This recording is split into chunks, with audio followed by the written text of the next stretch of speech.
نحمده ونصلي ونسلم على حبيبه الكريم الأمين العزيز الرؤوف الرحيم وعلى آله وأصحابه الأفضلين الأكرمين أجمعين. أما بعد فأعوذ بالله من الشيطان الرجيم. بسم الله الرحمن الرحيم.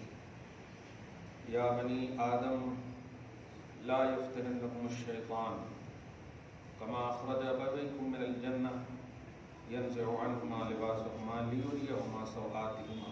صدق اللہ العظیم. حصول برکت کے لیے درود شریف پڑھیے. اللهم صل علی سیدنا وشفیعنا وحبیبنا ومولانا محمد وآلہ وأصحابہ وبارک وسلم صلی اللہ تعالی علیہ وسلم. سورۃ الاعراف سورہ نمبر 7 کی آیت نمبر 26 تک کا درس ہو چکا ہے. آدم علیہ السلام کے ذکر کے بعد ان کی اولاد کا ذکر ہو رہا ہے. اللہ سبحانہ اپنے محبوب بندوں کو عتاب فرماتا ہے اور عذاب اور عقاب مردود بندوں سے تعلق رکھتا ہے. یہ بہت لفظ گہرا ہے. عتاب کا جو تعلق ہے بظاہر ناراضگی کا ہی مفہوم ہے، لیکن اپنوں پر عتاب ہوتا ہے اور غیروں پر عذاب ہوتا ہے. یہ وہ بات ہے جس کی وجہ سے امت میں ایک طبقہ گمراہ ہو. جیسے اللہ نبی کو بھی چھوڑتا گیا اور قرآن پاک میں اس قسم کی آیتیں بھی بہت نظر آتی ہیں. جیسے سورہ عبس دیکھیں آپ، اس کا پس منظر آپ دیکھیں تو حضور پاک صلی اللہ علیہ وسلم نے ایک صحابی حضرت عبداللہ ابن ام مکتوم رضی اللہ تعالیٰ عنہ نابینا تھے، خاص مجلس میں بیٹھے ہوئے تھے. اچانک تشریف لائے، آواز دیا رسول اللہ کا. حضور نے توجہ نہ فرمائی. اللہ کو ناگوار اللہ کی شان کے مطابق تو آیت عبس وتولی ان جاءہ الاعمی وما یدریک لعلہ یزکیٰ. میرے حبیب نے منہ پھیر لیا، توجہ نہ دی. ان جاءہ الاعمی، جب ان کے پاس نابینا صحابی آئے. وما یدریک لعلہ یزکیٰ، حبیب تمہیں کیا معلوم کہ یہ کتنے ستھرے ہیں. اب یہ ایک ایک لفظ بتا رہا ہے کہ حضور صلی اللہ علیہ وسلم کی تربیت خاص ہو رہی ہے، سمجھے. لیکن ان کو دیکھیے یہاں پر نبی کو بھی ڈانٹ دیا. اللہ پاک بڑا ہے، حضور پاک صلی اللہ علیہ وسلم اللہ پاک کے حبیب ہیں. محبوب کی سب سے بڑی محبتی شان یہ ہوتی ہے کہ اپنے محب یا اپنے محبوب کو ہر طرح سے وہ مطلب پروٹیکٹ کرے. ایک دم بالکل کلیئر لفظ ہے. میرے حبیب بڑے بڑے بیٹھے ہیں رہیں، میں نہیں چاہتا. آپ کے غریب بھی اگر اچھے ہیں، یہاں تک کہ نابینا بھی آپ کے ہیں تو وہ بڑے سے افضل ہیں. اس لیے ان کی طرف توجہ دی تھی. یہ میری رائے ہے، میری مرضی ہے. مگر اس کو دوسرا رخ بھی دے دیا گیا. اسی طرح آپ دیکھیں سورہ واقعہ میں آپ سنی بھی ہوں گے، بلکہ آپ کے حوالے سے تو کئی ایسے ہو سکتے ہیں. وَلَوْ تَقَبَّلَ عَلَيْنَا بَعْضَ الْأَقَاوِيلِ لَأَخَذْنَا مِنْهُ بِالْيَمِينِ ثُمَّ لَقَطَعْنَا مِنْهُ الْوَتِينَ. مطلب یہ کہ ان کے حساب سے کہہ رہا ہوں کہ بہت ایسی آیت ہے کہ تم ڈر جاتے. ترجمہ سن کر کے آپ دیکھیے. ہاں سورہ حاقہ میں سورہ نمبر 69 ان کا ترجمہ کر رہا ہوں، اپنا محبت کا ترجمہ نہیں. اب محبت بھی اپنی طرف سے کچھ گڑ کے اگر بولے تو ان کو پکڑ لیتے، ان کی گرفت بھی ہوتی. ثم لقطعنا منه الوتین، پھر شہرت کو کاٹ دیتے. ترجمہ یہی ہے. لیکن ترجمہ اس ترجمے کا جو ابتدائیہ ہے، اگر بولتے، یہ اگر ہی سے خاتمہ ہو جا رہا ہے کہ حضور اپنی خواہش سے کچھ بولتے ہی نہیں، تو اب تو وہاں تک جا رہے تھے۔ یہاں بتانا چاہ رہے کہ اللہ سبحانہ کا رسول اتنا عادل ہے اور خدا کے کلام کی اتنی اہمیت ہے کہ ایسا عادل نبی بھی اگر فرض محال، وہ حکمت خدا، حکمت قول خدا، اہمیت قول خدا بتانا مقصود ہے۔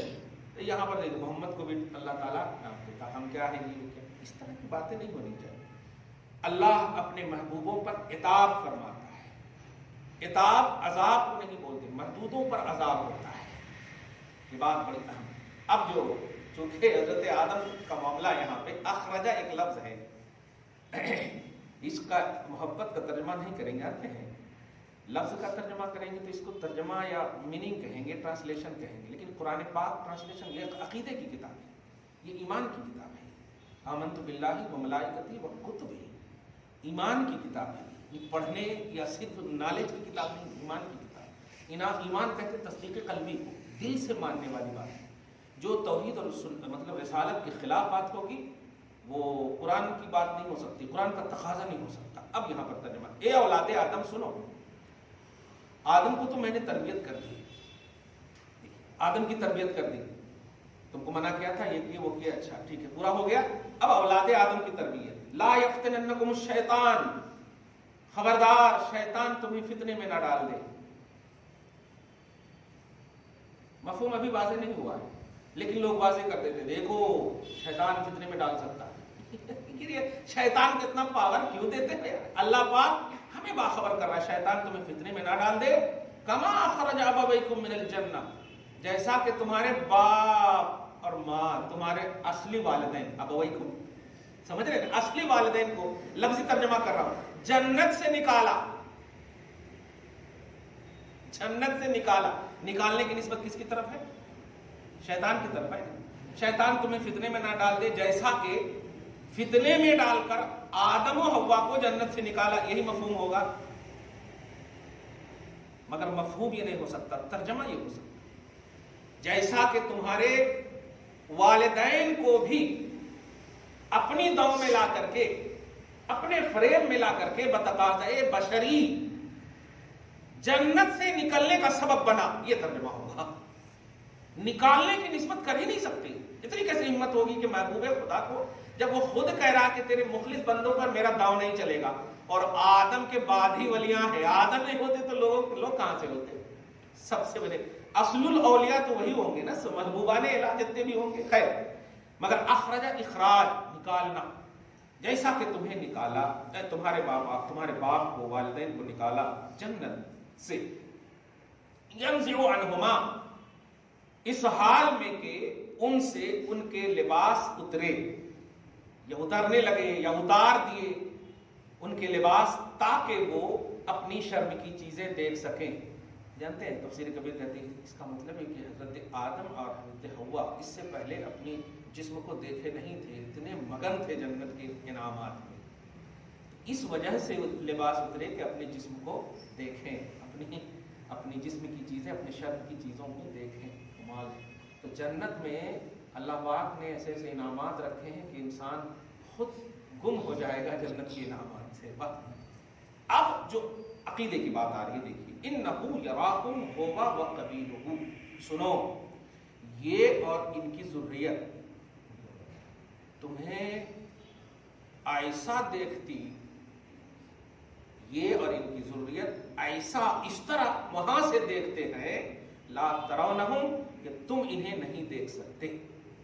یہ تربیت کر رہا اللہ پاک اولاد آدم، شیطان اور ان کی ذریت، شیطان اور ان کے قبیلے تمہیں وہاں سے دیکھتے ہیں جہاں سے تم انہیں نہیں دیکھتے۔ مجھ زبان میں بولوں، جنات کو اللہ پاک نے یہ طاقت دی ہے کہ وہ آپ کو دیکھ سکیں، آپ انہیں۔ تو ایک سائڈ سے کیا لگ رہا ہے؟ اشرف المخلوقات، میں بولوں گا نہیں لیکن سمجھ میں آ رہا ہے، لیکن سنیے، حضرت ذوالنون مصری علیہ رحمہ فرماتے ہیں، ڈرو مت، ایسا ڈرو مت، ٹینشن مت لو، کیسے بچنا؟ پھر یہ دیکھ سکتا اور ہم نہیں دیکھ سکتے تو بچنا پھر کیسے؟ نہیں بچنا کیسے؟ فرماتے ہیں کہ اس سے مدد چاہو جو اسے دیکھ سکتا اور یہ اسے نہیں دیکھ سکتا. کیا بات ہے. اس سے مدد چاہو جو کریم ہے، جو غفار ہے، جو رحیم ہے، جو ستار ہے، جو کریم ہے. وہ اسے دیکھ سکتا، یہ انہیں نہیں دیکھ سکتا. یعنی اللہ سے مدد چاہو. سبحان اللہ، الحمدللہ. بعض لوگ جنات کو دیکھتے ہیں اور پھر بعض لوگ جنات کو شیشے میں اتارتے ہیں. دیکھتے کہ بالکل بالکل تسخیر کا ایک عمل ہے، تابع کر سکتے ہیں وہ. ہاں لیکن نیچرلی طور پر اللہ پاک نے ایک انفرادی خلق کے اعتبار سے، خلق کی جو ایک شان ہوتی ہے وہ اسے بغیر باپ کے بھی اللہ پاک نے پیدا کر دیا. تو یہ قانون، یہ جنرل قانون نہیں بن سکتا. حضرت عیسیٰ علیہ السلام تشریف لائے، آپ ٹھیک ہیں؟ عیسیٰ علیہ السلام تشریف لائے کہ نہیں؟ والد گرامی ہیں؟ نہیں. تو اللہ پاک قادر ہے. نوح علیہ السلام کی اٹھنی، کن کی اٹھنی؟ صالح ہے نہیں. ہاں تو یہ قدرت ہے، اور قدرت کا تعلق ایک پرسنلی ہوتا ہے، اللہ پاک سے ریلیٹڈ ہے. تو بعض لوگ کیا، آپ اگر ایک وظیفہ بتا دو متحمل ہیں تو ٹھیک ہے، لیکن دھیان رہے کہ پھر دنیا سے ترک کرنا پڑتا ہے. یہ آپ کو یہ تو طاقت ملے گی کہ آپ اسے یوز کریں، لیکن اگر مس یوز کریں گے اور جس دن آپ الٹا پلٹا ہو گئے، مثلا ناپاک ہوئے، ایسا پٹکتا کہ پھر سمجھ میں آ جائے. تابع تو کر دیا اللہ تعالیٰ نے آپ کے اسٹیٹس کے حساب سے کہ آپ اشرف المخلوقات ہو، آپ یہ عمل کرو، آپ کو تابع ہیں. لیکن آپ اگر اس کا ہو گیا، مس یوز نہیں کرنا کہ ہاں ذرا وہاں سے تخت لے آؤ جا کر کے، وہاں سے اندر سے خزانے نکالو جا کر کے. میں پرسوں وہی بڑے 5 انگوٹھی پہن کر کے ایک دم آئے، خزانے نکالنے آیا ہوں، حضرت دعا کرو. میں دعا کروں تم خزانے نکالنے آئے؟ یہ تو سمجھ میں بات نہیں آ رہی. اندر سوچ رہا ہوں میں دعا کروں تم خزانے نکال رہے. ہاں ان کے یہاں آیا. کیا بولوں، کیسے بولوں، کس طرح بولوں، ایسا سمجھ. اگر سفلی عامل ہے تو کہا تو میرے اوپر بھی کر دیا تو مشکل ہے ایسا. تو میں پہلے حسار کیا، حسار کرنے کے بعد کتنا پیسہ لیا؟ 10,000. کتنے کا خزانہ ہے؟ کروڑوں میں. 10,000 کے لیے اندر نکال لو، تم اندر نکال لو، اپنے گھر میں ٹرانسفر کرا لو. ہے یہ نہیں کے لیے بات ہے، اندر کرا لو. یہ الٹے پلٹے لوگ، کمال ہے، اتنی عقل نہیں ہے. ایسا نہیں کرنا. یہ شعبے بازی بیکار کی باتیں ہیں. اللہ پاک ایسوں سے کو محفوظ فرما. یہ امت محمدیہ کا اسٹیٹس نہیں ہے، یہ عیسائیت اور یہودیت کا ایک عنوان بن سکتا ہے. ہاں اللہ پاک محفوظ فرما. انہو یراکم، اسی کا عقیدہ ہے. یراکم پر ایک غور کیجیے. قرآن پاک میں پارہ نمبر 11 میں 2 جگہ آپ دیکھیں گے، فرسٹ پیج میں بھی اور سیکنڈ پیج میں. يعتذرون إليكم إذا رجعتم إليهم قل لا تعتذروا لن نؤمن لكم قد نبأنا الله من أخباركم وسيرى الله عملكم ورسوله. اللہ تمہارے عمل کو دیکھتا ہے اور اس کا رسول. یہ دیکھنے کا جو رویت جو ہے، دیکھنے کی جو صفت ہے، یہ اللہ کی صفت ہے. اب ذرا سے غور کیجئے یہاں پر. اس کے بعد ہے پھر سيرى الله عملكم ورسوله، پھر والمؤمنون، مومنین بھی دیکھتے ہیں. تو الحمدللہ اپنا تو عقیدہ ہے ہی کہ اللہ پاک ذاتی طور پر دیکھتا ہے، نبی عطائی طور پر دیکھتے ہیں، رسول بھی عطائی طور پر دیکھتے ہیں. لیکن یہی صفت دیکھیے شیطان کی بھی اللہ پاک فرما انہو یرا، یہ دیکھتا ہے.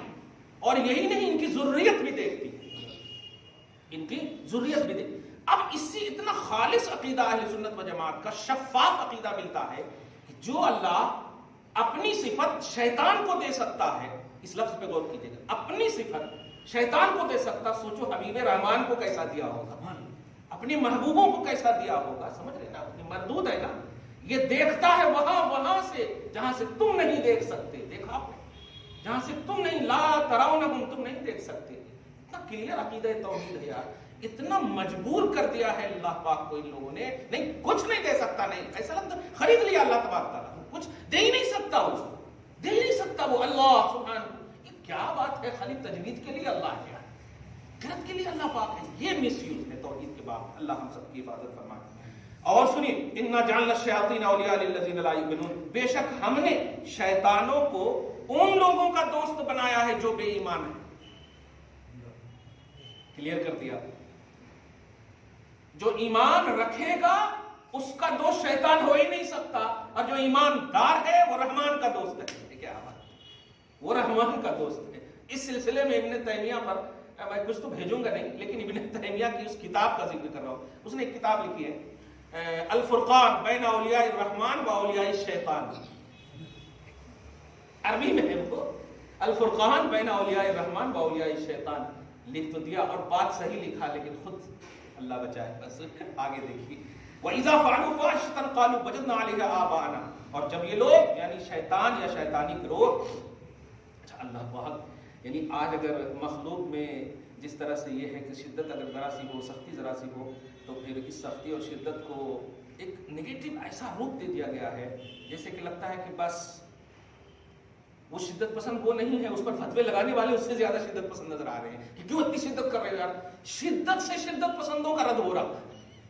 اس جملے پہ غور کریں آپ. شدت پسند یعنی کسی کو توحید اور رسالت کے خلاف آپ نے دیکھ کر کے اپنا اظہار عقیدہ کیا کہ نہیں غلط ہو سکتا، میں نہیں مانتا. میں دیکھیے نا آج 2-3 لوگ ہمارے زیادہ چاہنے والے آ گئے تھے، چاہنے والے نہیں زیادہ چاہنے والے آ گئے تھے. کیوں اٹھ کے چلے گئے یہ لوگ؟ ٹھیکہ لے لیے وہ مگر ملک پیٹ لے گئے. کیوں اٹھ کے چلے گئے تھے؟ ان کو بٹھانا چاہیے. آپ کو ہونا چاہیے ابو جہل کے وقت میں، ہاں کیوں نہیں مان لایا؟ آپ کو بولنا چاہیے وہاں پر کیوں نہیں مان لایا. کیسی بات کر رہے ہیں آپ؟ محبت لائیے، تو شروع میں خوشروی لائیے. عمر کے اس پڑاؤ میں ہے، نہیں جانا چاہیے. مسجد ہے، آپ کا گھر نہیں ہے کہ آپ آنا جانا کس کو کر رہے ہیں نہیں کر رہے ہیں. جن کو رہنا ہے رہے، جن کو نہیں رہنا نہ رہے. کلیئر بات ہے، یہ توفیق پر منحصر ہے. تو اس طرح کی باتیں بڑے بڑوں سے بھی کبھی سرزد ہو جا رہی ہیں. اللہ سے دعا کریں کہ ایسا نہ ہو. محبت لائیے انشاءاللہ تو غیر اپنے ہوں گے اور اپنے مزید اپنائیت کے ساتھ ہوں گے انشاءاللہ.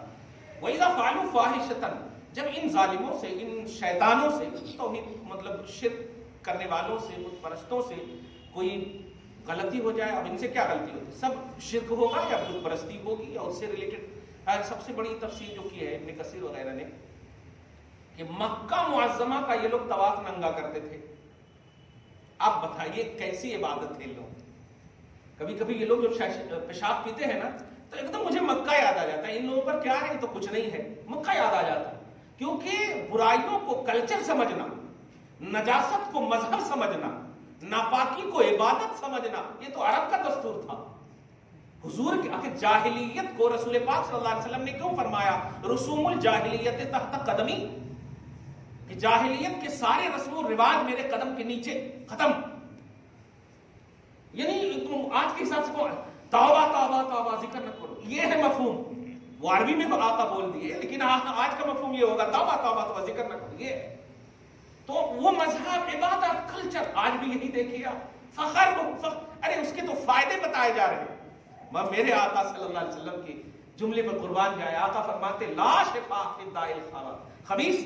خبیث اور نجس چیز میں شفا ہو ہی نہیں سکتی، ہو ہی نہیں سکتی. اگر شفا ہے تو خبیث نہیں ہے، اور خبیث ہے تو شفا کہاں سے ہے؟ شفا برکت کا عنوان ہے. ہاں اللہ محفوظ فرمائے. اور بظاہر دکھ جائے تو ایسے ہی ہے جیسے دیکھیے وہ طاقت شیطان کو اللہ پاک نے دی ہے، عطا نہیں بولوں گا، دی ہے جو طاقت آپ کو نہیں دی ہے. تو کیا اس طاقت کی وجہ سے اس کو فالو کرنے لگیں گے؟ نہیں نہیں نہیں. منشاء خدا، مرضی مولا بھی دیکھیں گے.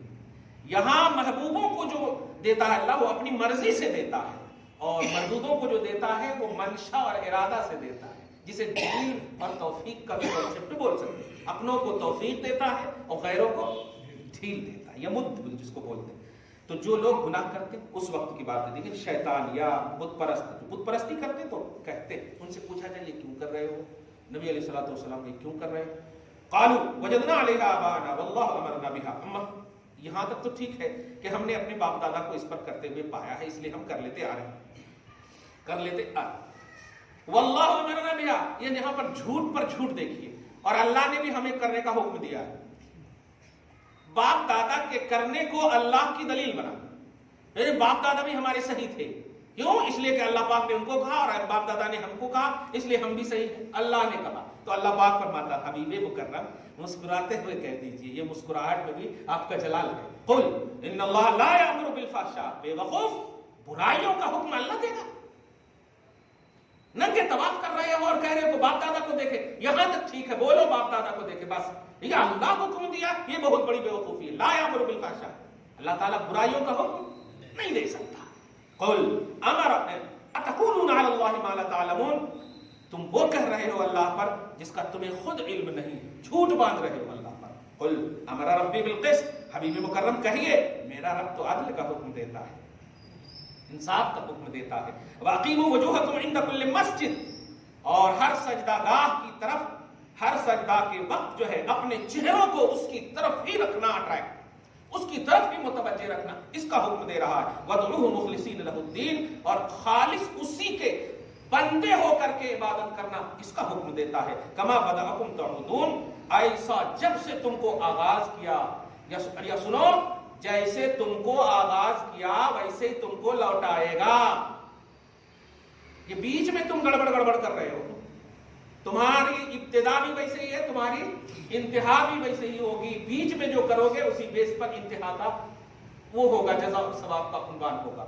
فریقاً ہدا و فریقاً حق علیہم الضلالہ, یہ پوری آیت ہے اس لیے اس کا ترجمہ کر رہا ہوں میں. ایک طبقہ ہدایت پر ہے, ایک طبقہ وہ ہے جس پر گمراہی ثابت ہو چکی. انہم اتخذوا الشیاطین اولیاء من دون اللہ, جس پر گمراہی ثابت ہو چکی, ان لوگوں نے اللہ کو چھوڑ کر اولیاء کو دوست بنایا, شیطان کو دوست بنا لیے. وَيَحْسَبُونَ أَنَّهُمْ مُهْتَدُونَ, اور خود گمانی میں یہ خود گمان کر بیٹھے کہ وہی لوگ ہدایت پر ہیں, اس کے علاوہ ہدایت پر نہیں. ابھی ایک جملہ نکل گیا, میں یہاں بھی نکال دیتا ہوں. مجھے مسلم مخالف قیادت تسلیم نہیں. اس جملے پہ صحیح جملہ ہی مسلم, پرسنل کا معاملہ نہیں, مسلم مخالف قیادت تسلیم نہیں. آج کی موجودہ صورتحال میں دعا جلدی سے کرتے ہیں, اللہ پاک یو پی کی سرزمین پر ہماری قیادت کو اجاگری نصیب فرمائے.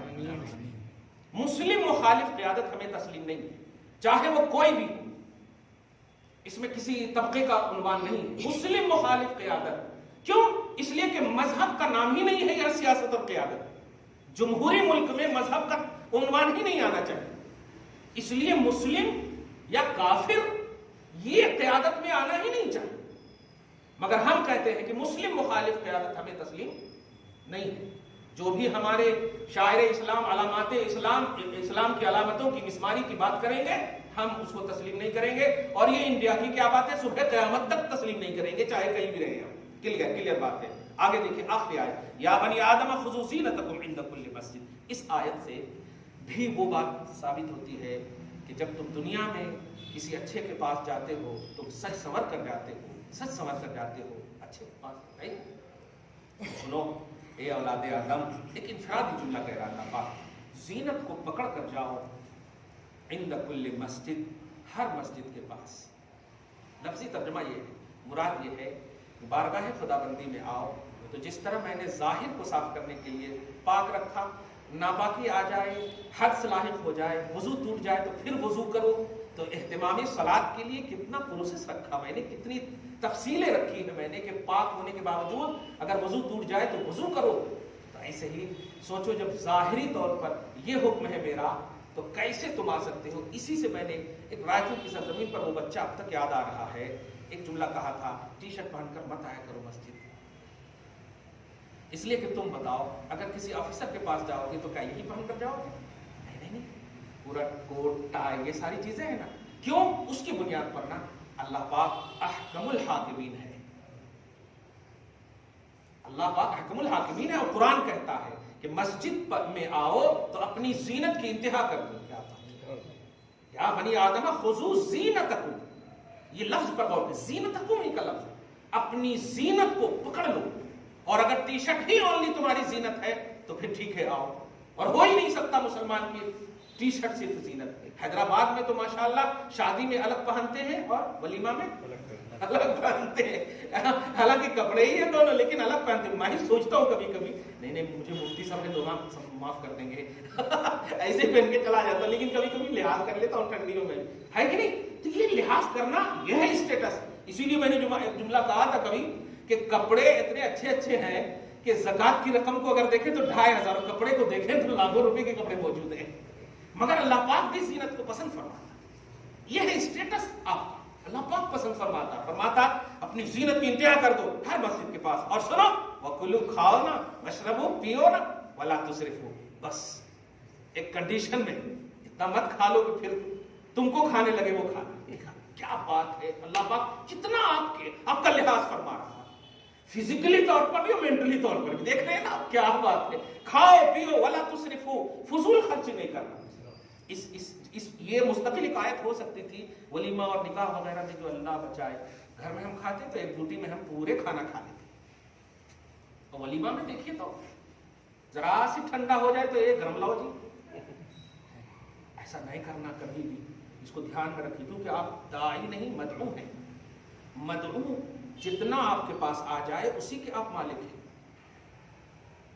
آپ دوسرے کو اٹھا کر کے بھی نہیں, اجازت اگر مل گئی کہ ذرا خیال رکھو, جسے بول دیتے ہیں فری صاحب خیال رکھنا, مفتی صاحب وہ خیال رکھو اگر بول دیا تو آپ کو ٹھیک ہے, آپ مجاز ہیں, ورنہ پھر جتنا آپ کو مل گیا ہے الحمدللہ.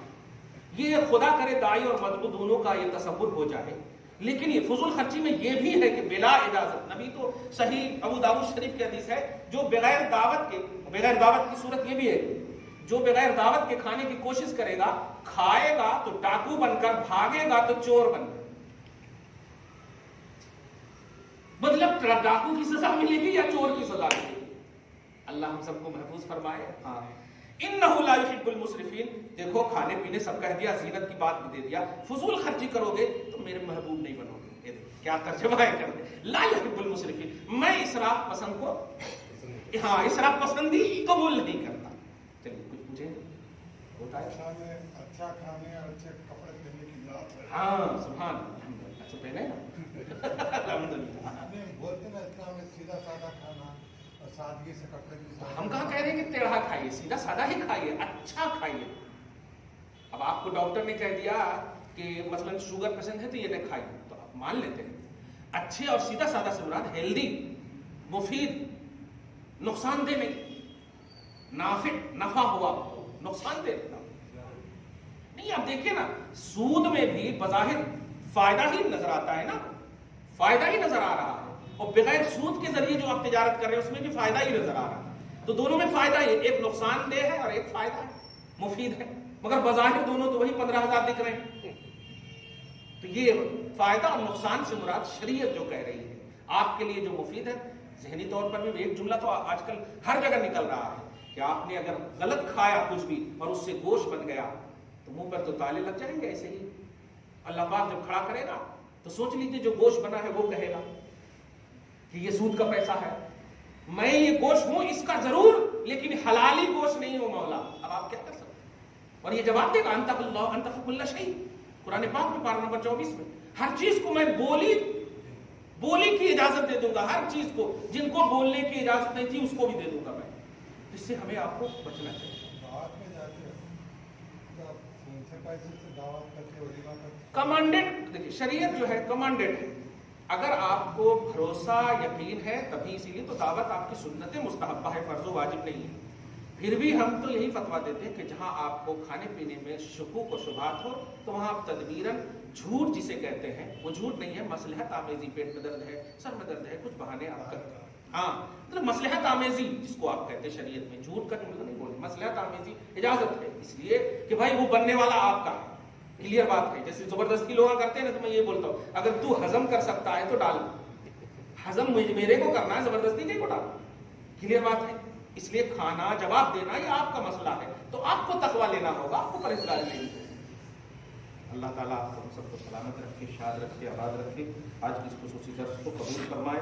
فیضان خواجہ غریب نواز کا سب کچھ خیر ہم سب کو, ہم سب کے اولاد کو برکتوں سے نوازے, اصلوں کی بخشش فرمائے, نسلوں کی حفاظت فرمائے. وصلی اللہ تعالی علی خیر خلقہ محمد وآلہ وصحبہ اجمعین برحمتک یا ارحم الراحمین.